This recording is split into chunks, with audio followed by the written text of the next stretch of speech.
Բարև ձեզ սիրելի հայրենակիցներ, YouTube-յան իմ հարթակում, կարելի ասել արտահերթ ռեժիմով ստիպված եմ մասիվի երեկվա դեպքերին կրկին անդրադառնալ, որտեղ այսօր զարգացումներ են տեղի ունեցել, որոնք բավականին տհաճ տխուր կանխատեսումների տեղիք են տալիս։ Երեկ, երբ ես խոսում էի Նոր-Նորքի վարչական շրջանի աշխատակազմում տեղի ունեցած իրադարձությունների խմբակային ծեծի մասին, մի կարծիք արտահայտեցի, որ եթե իշխանությունները, մասնավորապես Նիկոլ Փաշինյանը, Արամ Սարգսյանը, քանի որ նրա կուսակցի հետ է կապված խնդիրը, հետևություններ չանեն եւ քաղաքական ու իրավաքրեական գնահատական չտան Նոր-Նորքի վարչական շրջանի ղեկավարի արարքին, ապա ստացվում է, որ Փաշինյանը պետական ամենաբարձր մակարդակով երկրում խրախուսում է քաղաքացիական բախումները։ Այսօր տեղի ունեցած իրադարձությունները այս մռայլ կանխատեսումը ավելի իրական են դարձնում կամ դրա հնարավորությունը ավելի իրական են դարձնում։ Բանն այն է, որ այսօր մեղադրանքներ են առաջադրվել, ընդ որում իշխանությունը գնացել է իրավական ֆարսի կամ այդ գործընթացի բոլոր սուբյեկտների գործողությունները համահարթեցնելու ճանապարհով։ Բլոգեր Արտուր Չախոյանին եւ Երևանի ավականու ընդդիմադիր անդամին, Օսես Մանուկյանի մասին է խոսքը, առաջադրվել է խուլիգանության մեղադրանքներ, ընդ որում այս մեղադրանքները շատ ավելի ծանր մեղադրանքներ են, քան այն մեղադրանքները, որ առաջադրվել են Տիգրան Տեր-Մարգարյանին եւ վարչակազմի եւս 3 ներկայացուցիչներին։ Նրանց առաջադրվել է, եթե չեմ սխալվում, բառացիորեն ասեմ, մի խումբ անձանց կողմից ֆիզիկական ներգործության մեղադրանք, որը նույնիսկ ազատազրկում չի ենթադրվում։ Այսինքն պարզ է, որ իշխանությունը գնում է իրավական ֆարսի ճանապարհով։ Տպավորություն է ստեղծում, որ բլոգերը վիրավորել է մարդկանց, անձնական հողի վրա այս մարդիկ, վիրավորված մարդիկ, փորձել են ծեծել նրան այդպիսով իբր իրենց արժանապատվությունը վերականգնելու համար։ Սա տեղի ունեցածի կեղծ նկարագիր է, որովհետև կրկնում եմ, նախ խոշտանգողը ու խոշտանգողները համահարթեցվում են, եւ երկրորդը փաստորեն ավելի շատ մեղավոր է նշանակվում մի բլոգերը, որը ընդունելի կամ անընդունելի վարքագծով իշոք կոռուպցիոն բացահայտումներ էր անում Երևանում։ Սա նշանակում է, որ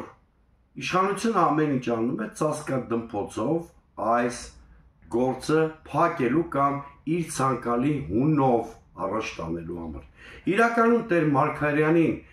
եւ նրա աշխատակիցներին կամ թիմակիցներին պետք է առաջադրվեր խուլիգանության կամ խոշտանգման հոդվածը, որտեղ նրանց արարքը իրականության ծիրում հենց այս հատկանիշը ունի։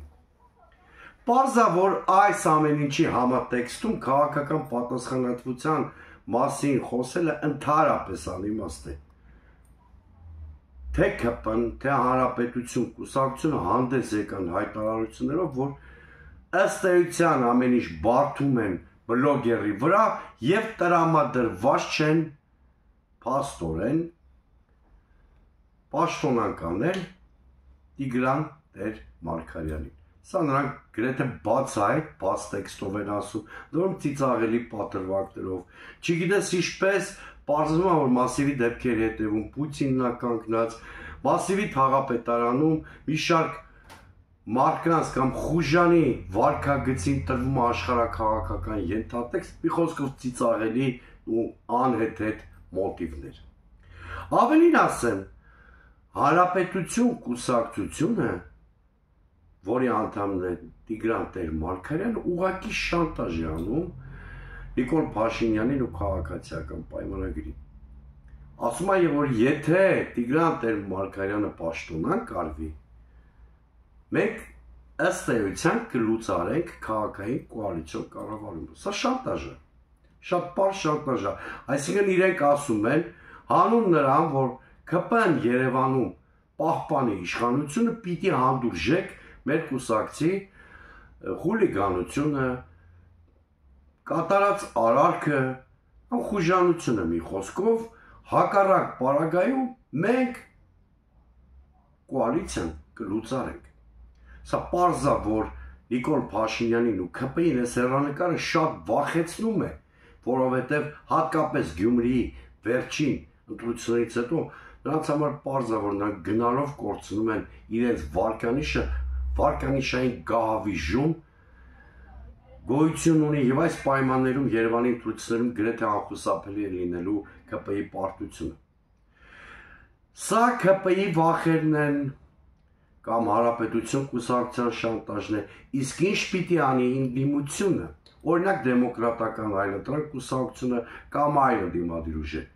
Մենք պիտի անփոփոխ թողենք մեր երկու պահանջները, այն է պաշտոնանք անել անապահ նորքի վարչական շրջանի ղեկավարին, նրա գործողությունների տալ քրեա իրավական գնահատական, բայց Հանրապետություն կուսակցության նետած մարտահրավերն էլ պետք է վերցնենք, այսինքն պահանջենք Երևանում անցկացնել ավականու արտահերթ ընտրություններ։ Ընդդիմությունը չպետք է վախենա այս պահանջը վերցնելուց։ Դրանից ավելի շատ վախենում են ԿՊ-ն, նաև Հանրապետություն կուսակցությունը, որտեղ այս միջադեպից հետո չեմ էլ կարծում այդ կուսակցությունը լուրջ կվերներ ստանա Երևանում։ Եվ ուրեմն այս պահից սկսած ընդդիմության պահանջների շարքը մեկով պետք է ավելանա, այն է Երևանի ավականու արտահերթ ընտրությունների պահանջ։